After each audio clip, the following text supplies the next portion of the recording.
It is really tempting, seductive, to consider Kubrick's final feature as the apex of human art up to that point, the apotheosis of Apollinian Dionysian conflict, male-female tension, civilization versus sexuality.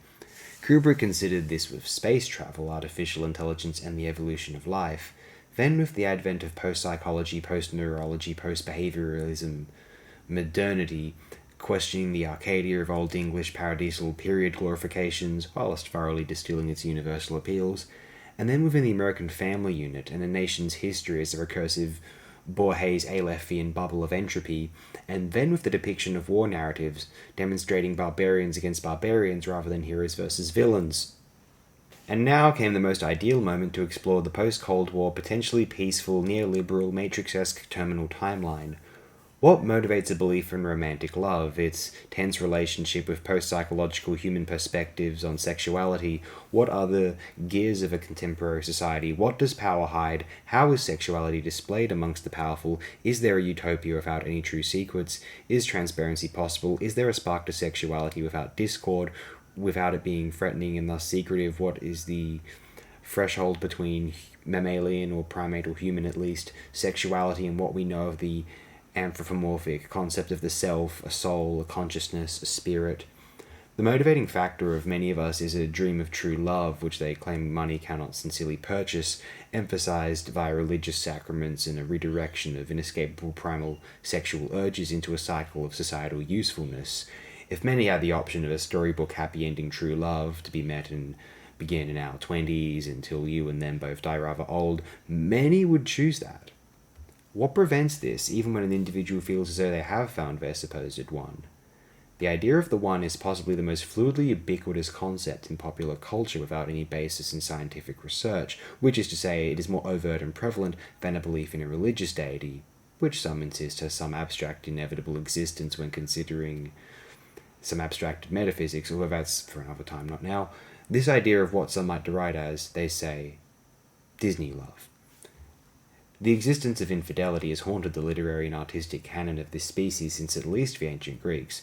Odysseus' perfect wife Penelope is partly so because she never truly considered any of the lustful suitors, whereas Agamemnon's wife Clytemnestra, a character who lived a tragic life and might have even had some motivation to murder her husband, he sacrificed their daughter to sail toward Troy, is seemingly depicted as more of a villainess for having had an affair prior to then murdering her spouse.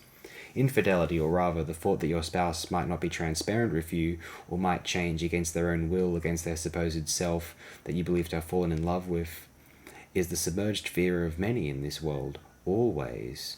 However, it is important to note, I feel, partly because the person I was viewing it with had insisted, that Eyes Wide Shut, and naturally considering the canon it is inherently downstream of, compositionally, creatively, is a very male-oriented pathos, a highly masculine take on the sexual hexes creeping underneath the presumably ordered and consistent, disciplined human mind and body, but like the society, it is assumptions and fashions which mask the urges, the animal self, fears expressed in Clockwork Orange, realized via casting the most famous couple in the world at that particular time. Maybe Nicole Kidman believed that her character was a thorough exploration of female sexuality as well, although I was shared an opinion which believed that the depth which we receive of her character's pathology is deliberately, effectively, or may as well be, surface level. Few or no scenes feature only her after the near-opening party sequence.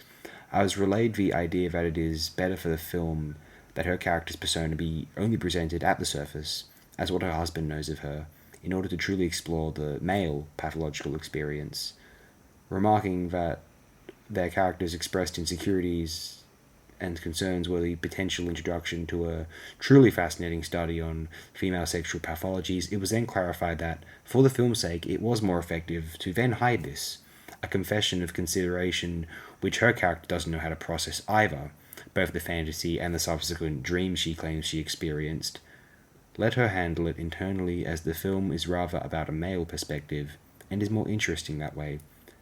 Eyes Wide Shut doesn't feel like an exploration of human sexuality more than it is male sexuality, and how it underpins the societies, the families, the self-worth, and existential stability of the average male. And that in and of itself is the artistically seismic, galactic poignancy of Eyes Wide Shut. in so enrapturingly framing the events of the perfect marriage nearly falling apart, how the potential fragility of wholesome family existence is at the core of the pathologies who dominate the supposed corridors of power in this society, whom pull the strings, they, the ominous they. Kubrick ends his filmography with a query into why it would be considered tasteless, tactless, vulgar, and vile for Kubrick to end his film or filmography with the word fuck, and a beloved lauded household name actress saying it at that.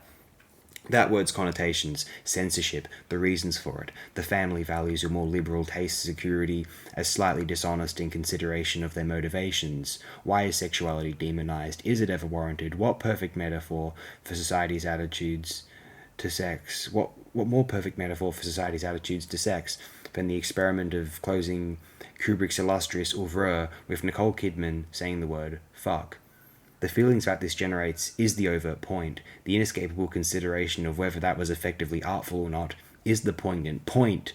Now, it is a brilliant decision, brazenly encapsulating the entire film within one moment, although the reasons why it is considered tactless actually underpin everything which isn't discussed in polite society, and why, and if there are atheistic medical psychological justifications for everything, why believe in true love, prestigious medical doctor protagonist?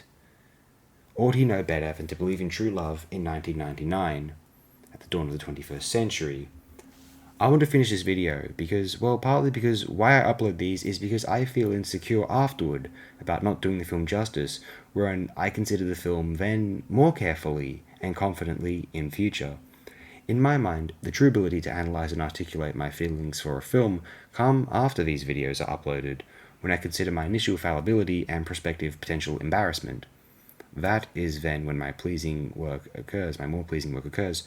It isn't this video on Eyes Wide Shut which matters most to me when considering my thoughts on it, but how my concerns that I didn't, maybe do a film justice, will impact me henceforth. And so that I might improve my conversations about these films, I upload these videos. It allows for more convicted discourse on my end in the future regarding certainly those films, and how I can display a useful timeline of the medium's history even overall. So that's Kubrick's final work, absolutely intoxicating. If it weren't for 2001 and The Shining, this would be my favourite Kubrick film, an incomparable masterpiece for the end of the 20th century, and likely the very best film of 1999, the year of its release.